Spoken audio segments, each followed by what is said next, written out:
Bonjour à tous et merci d'être fidèles au rendez-vous de l'AQC, résilience climatique de la construction. On va partir aujourd'hui dans les Outre-mer. On accueille Jean-Yves Bonner qui est chargé de mission sur l'adaptation des normes construction à la CERC. Alors la CERC, c'est la cellule économique régionale construction. Bonjour Jean-Yves.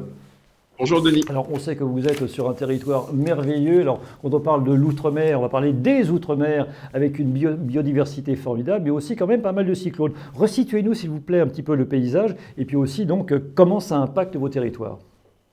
Alors, resituons d'abord ce qu'on entend par territoire ultramarin de la République. Donc, ils sont au nombre de 12, la plupart étant des territoires insulaires, donc des îles ou des archipels. Et puis, il y a la Guyane qui se singularise. Voilà, donc ils sont situés sur tous les océans de la planète. Ce sont des territoires qui regroupent 2,6 millions d'habitants, soit à peu près 4% de la population nationale. Alors au niveau climatique, ce sont des territoires qui ont des climats extrêmement diversifiés, puisqu'on passe du climat équatorial en Guyane, par exemple, au climat continental froid de Saint-Pierre et Miquelon. Alors, les caractéristiques, c'est qu'il y a souvent des phénomènes, notamment des phénomènes atmosphériques, qui façonnent le climat de ces territoires. On pense beaucoup aux cyclones ou ouragans, c'est la même chose, ce sont les mêmes phénomènes, aux pluies intenses. Mais il y a également d'autres phénomènes, un peu plus, je dirais, un peu plus insidieux. Les UV, on oublie souvent, les ultraviolets qui sont particulièrement agressifs.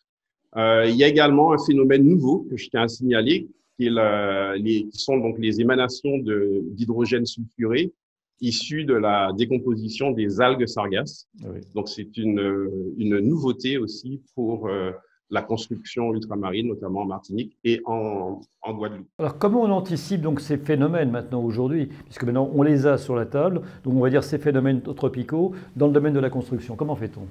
Pour les phénomènes classés en CatNat, donc en catastrophe naturelle, sur les 30 dernières années, donc sur la première décade 1990-1999, on avait un phénomène tous les 2 ans classé.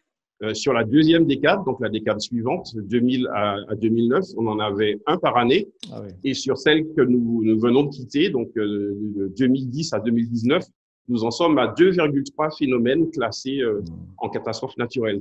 Donc, ça montre que le changement climatique, puisque 93% des phénomènes CatNat étaient des phénomènes atmosphériques. Donc, ça montre bien que le changement climatique est une réalité et que ce changement s'accélère. Donc, ça veut dire qu'il faut une conception et aussi une mise en œuvre donc, extrêmement rigoureuse. On joue avec quoi? Avec les réglementations, les normes? Comment fait-on? D'abord, et de manière prioritaire, avec les lieux d'implantation des enjeux, donc des constructions. Je pense que c'est sur des territoires exigus des problématiques qui se posent avec une certaine acuité. Et puis, bien entendu, à partir du moment où les lieux d'implantation des ouvrages et des constructions sont déterminés de manière judicieuse, il faut se préoccuper de la façon dont on construit, donc des normes et règles de construction, avec là 3 enjeux principalement. Donc un enjeu sur les choix de matériaux dans un premier temps, un enjeu sur les techniques constructives en s'assurant qu'elles soient extrêmement rigoureuses, et parce que le climat ne pardonne pas sur nos latitudes. Et puis troisièmement, et c'est un volet qui a été trop longtemps ignoré, sur les problématiques d'entretien du bâti, qui, on l'a vu notamment dans l'épisode Irma à Saint-Martin en 2017, ont fait payer au territoire un très lourd tribut. Alors comment les acteurs aujourd'hui, dont vous faites partie, les acteurs ultramarins, s'organisent pour lutter efficacement contre ce dérèglement climatique? J'imagine bien que vous discutez évidemment entre vous, vous essayez de trouver des solutions plus ou moins communes. Les choses se mettent en place. Et nous allons donc vers une meilleure connaissance donc de ces aléas et de leurs impacts, donc en partageant les informations, et puis surtout en développant de manière conjointe ou coordonnée des solutions techniques qui vont s'adapter, vont rendre notre bâti insulaire adapté à ces phénomènes. Les grands axes de développement, Jean-Yves Bonner, qu'est-ce que ça peut être dans cette construction donc, ultramarine? Alors, il y en a beaucoup et curieusement, le premier que je souhaite citer, c'est un retour vers le passé. C'est-à-dire, essayer de reprendre un certain nombre de techniques constructives vernaculaires que nous avons malheureusement oubliées, mais ce que j'appelle des techniques constructives de bon sens. Bien entendu, il faut aussi penser à moderniser notre construction.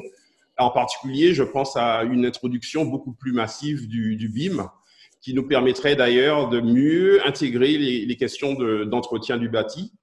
Il faut également que le corpus normatif soit adapté. Ce sont des démarches qui sont aujourd'hui en cours. Non mais attendez, ça c'est extrêmement important parce que je veux dire que si vous avez des normes métropolitaines, évidemment qu'elles ne vont pas du tout pouvoir s'appliquer chez vous, c'est logique.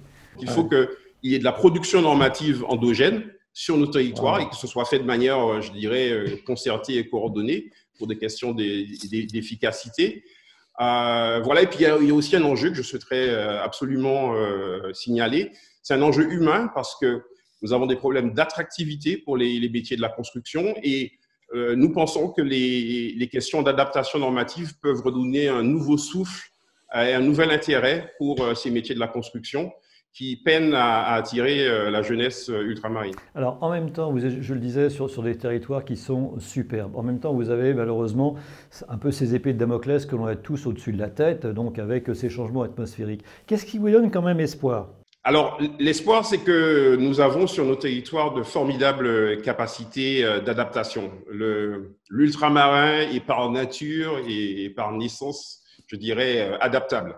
Ouais. Donc, il faut qu'on puisse transposer ces qualités personnelles dans la façon dont nous agissons pour préparer l'avenir et pour préparer nos enjeux, parce que on sait bien aussi, par exemple, que les mannes financières vont aller en s'amenuisant. Donc, il faut être extrêmement, je dirais, pointu, sélectif sur la façon dont nous construisons pour que nous puissions donc conserver ces enjeux en cas de catastrophe naturelle, notamment. Mais nous sommes extrêmement confiants parce que les démarches qui sont aujourd'hui entreprises portent leurs fruits, mobilisent assez largement. Donc, nous pensons qu'avec l'appui des territoires hexagonaux, nous allons pouvoir faire de très belles choses pour nos territoires. Alors, adaptation, on le comprend, c'est le maître mot. Merci à vous, Jean-Yves Bonnaire, et à très bientôt. Au revoir, Jean-Yves.